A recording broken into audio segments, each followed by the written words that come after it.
Holly Michael. I'm the PI of the Coastal Critical Zone cluster. We're here in southern Delaware. Our cluster is looking at coastal change. So we're interested in how changes in the hydrology, sea level rise, and coastal storms are changing the ecology. The redox probe is right here, which is connected to this box. So the battery for that is in there. And then this is the soil moisture probe in here. And I believe it's hooked up to a solar panel. And then we have a rhizon and 2 zipper tubes that we collect the groundwater out of to do the dissolved organic matter.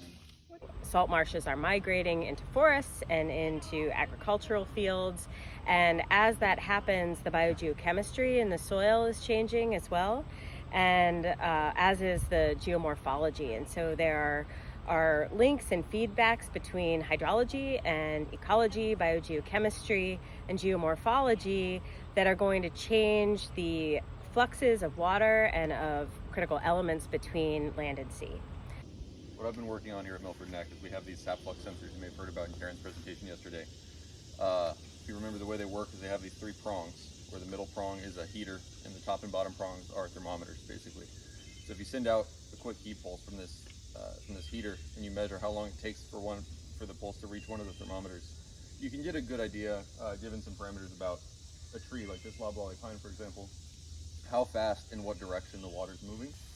And so you can get a pretty good handle on general forest health and how forests and trees respond to different environmental conditions and changes in climate, both short-term and long-term, by keeping tabs on their water flow, their sap flow rates, their water flow through rates. And sort of the most interesting thing we've been working on is what you heard in Karen's presentation yesterday, where in a saltwater inundation, our measurements indicate that the flow rates can briefly go negative, indicating that perhaps the osmotic demand for water in the soil is so high that it's like sucking water back down out of the tree, which appears to have sort of a temporary but a solidly negative effect on the ability of the tree to transpire water positively moving forward in the weeks after that event. And a lot of the other sites is at this elevation. So when Sergio is saying that we have to move our plots because they're getting affected, it's because they're half a mile away from the marsh, but they're really only 10 centimeters higher than the marsh, so that flood water just keeps rolling. It doesn't stop. It just keeps rolling up. So as you walk down toward the other site, it gets lower and it gets more flooded, and you won't see any more saplings. You're only going to see like marsh grasses growing, because those regular floods will kill the saplings, but they won't kill the adult trees.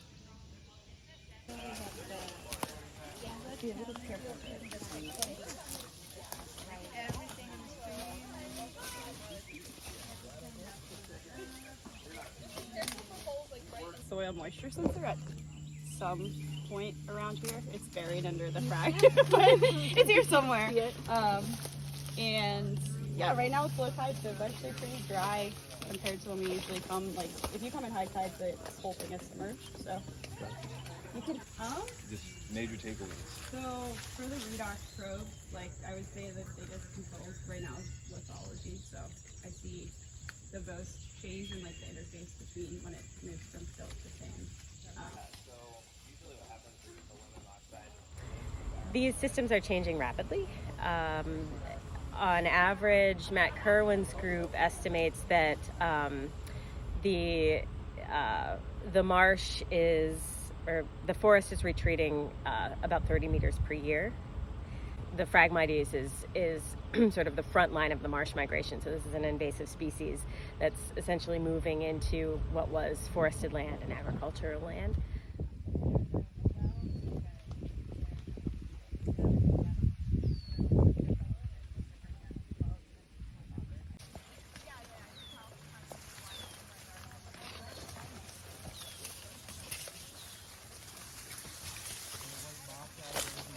Thorny plants.